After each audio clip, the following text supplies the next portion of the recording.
Assalamualaikum, selamat pagi, salam Jumaat. Tengah pakat buat apa lah ni?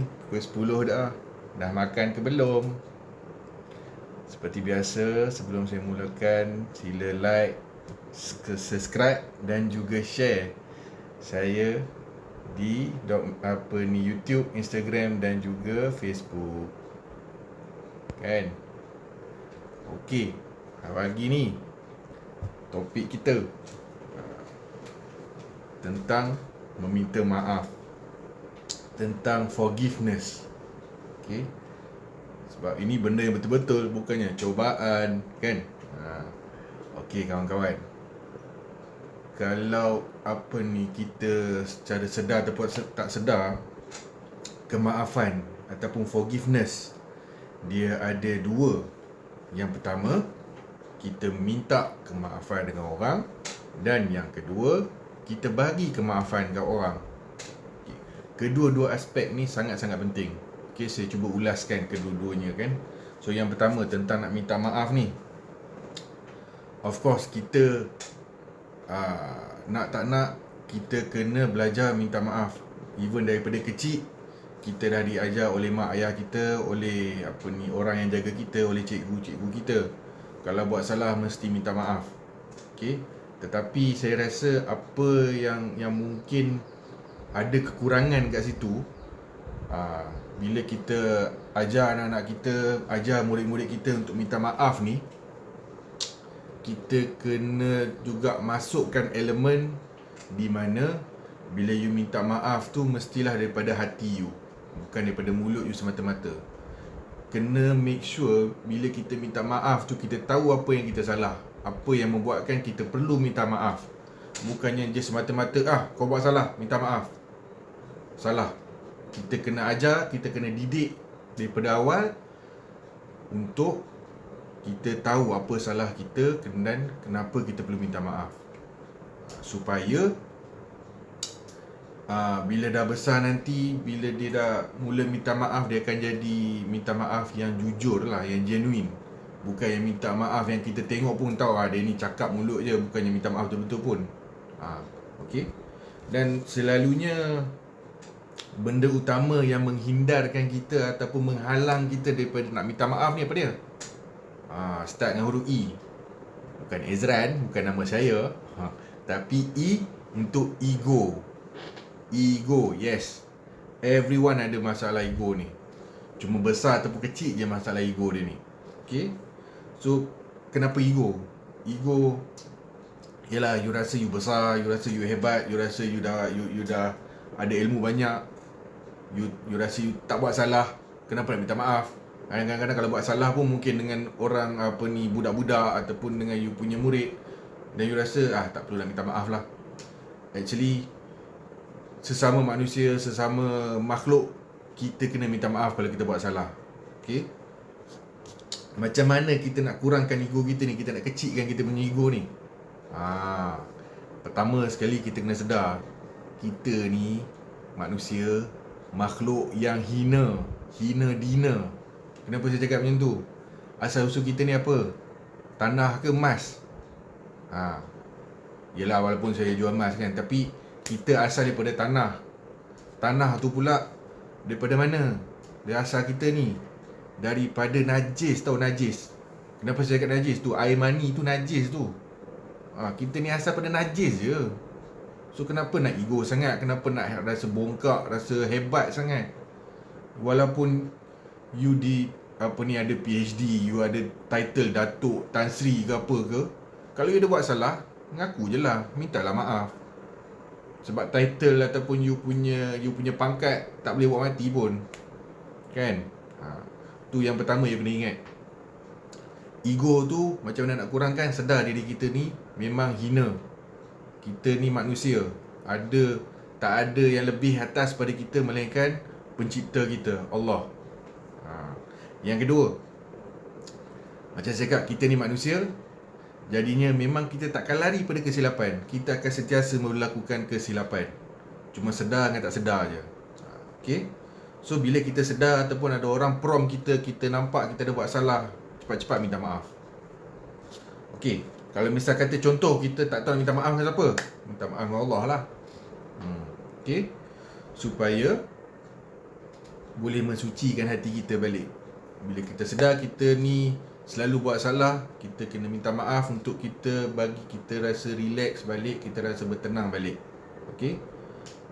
Okay, tu tentang meminta maaf. Part yang kedua, kita nak memberi kemaafan pula kepada orang. Bab nak bagi kemaafan ke orang ni, ni sangat-sangat important. Sebab apa? Macam saya cakap tadi, kita ni manusia memang tak lari pada kesilapan. So orang pun mungkin akan ada buat salah dengan kita.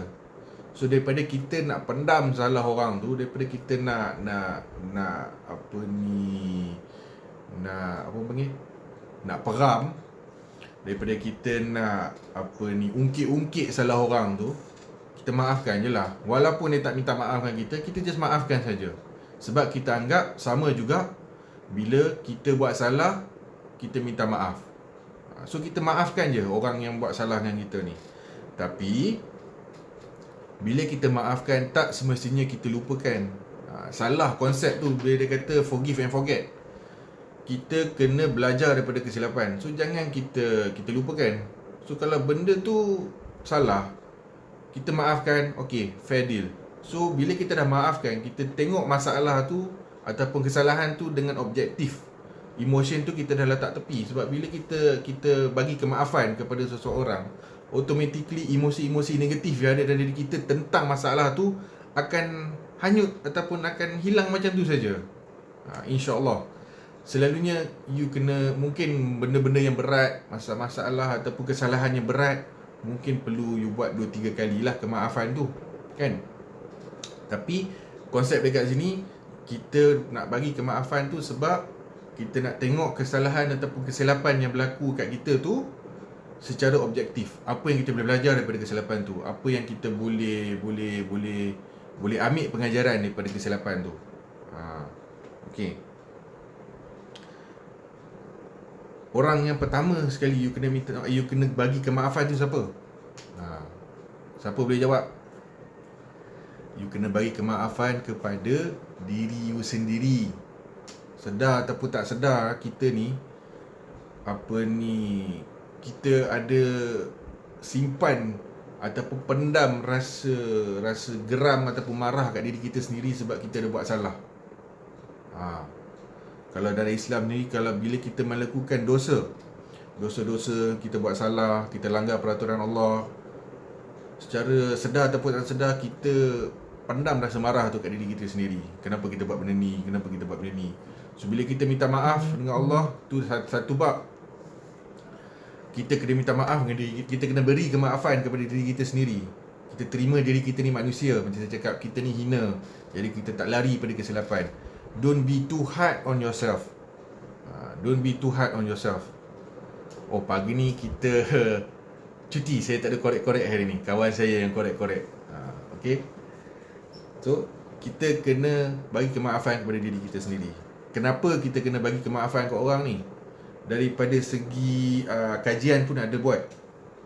Apa benefit dia? Kajian mengatakan ada buat study. Dia orang tengok atlet.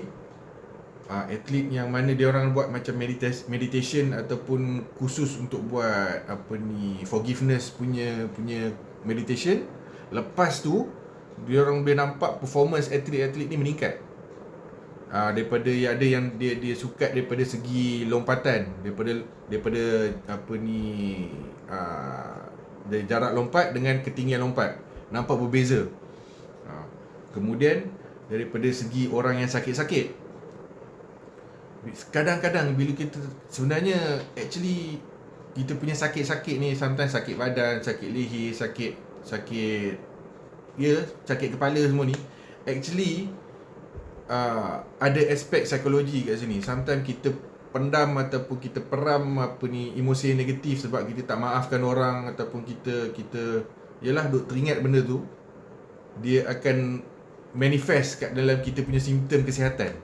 So bila you start maafkan seseorang tentang kesalahan ataupun kesilapan yang dia orang buat dekat you, slowly sakit-sakit ni akan hilang.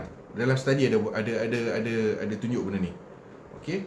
Kemudian you punya performance akan meningkat. Mungkin you sebelum ni susah nak ingat, pelupa, mungkin you nak study susah. Mungkin sebab you punya minda tu dah been occupied sebab duk teringat dengan salah orang ni. So once you forget benda tu, once you forgive kesalahan tu, you punya minda tu, you punya otak punya capacity dah boleh fokus untuk you punya perkara yang nak buat. Okay. And then of course bila kita maafkan orang ni, automatically emosi yang positif, kita punya mindset yang positif, kita punya energy yang positif akan lahir dalam diri kita. So bila benda ni berlaku, dia akan jadi macam kita panggil positive loop. So bila you start maafkan orang, you start bagi kemaafan kepada orang, you start minta maaf kepada orang, energi positif tu akan hadir balik kepada you. So dia akan membina dan terus membina. So benda ni automatically akan jadi benda yang automatic untuk you, untuk maafkan orang, untuk minta maaf dengan orang. Okay. So tu perkongsian saya pada hari ni. Ingat, belajar memberi kemaafan dan juga meminta maaf kalau buat salah. Yang penting sekali, macam saya cakap, bila you minta maaf tu daripada hati, bukan daripada lidah semata-mata. Okay. Dan of course, memang betul benda ni, orang cakap memang susah nak maafkan, memang susah nak lupakan. Tapi kalau ikut pengalaman saya, sebab saya ada ikut khusus meditation on forgiveness. Okay. Benda-benda yang bagi marah sebab orang buat salah kat kita. Bila saya bertenang, saya buat meditation, saya maafkan orang tu, maafkan apa yang dia buat dengan saya cuba pula memakai kasut dia, menyelami, tengok pada perspektif diri dia, apa yang dia buat tu, kenapa dia buat macam tu. Alhamdulillah, kemaafan tu dia boleh datang macam tu saja.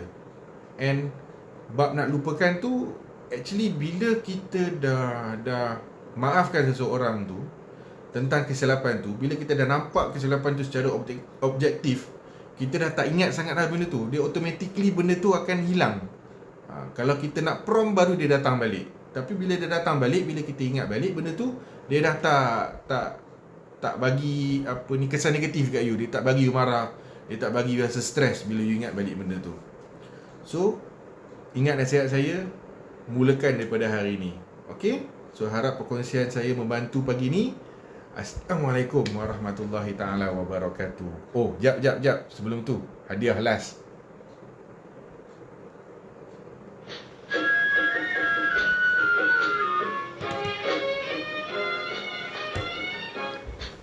Maafkan kami, maafkan kami, maafkan kami. maafkan kami, So ingat, maafkan kami. belajar untuk meminta maaf daripada hati, bukan daripada lidah. Tahu kesalahan you. Banyak maaf. Okay. Alright. Assalamualaikum.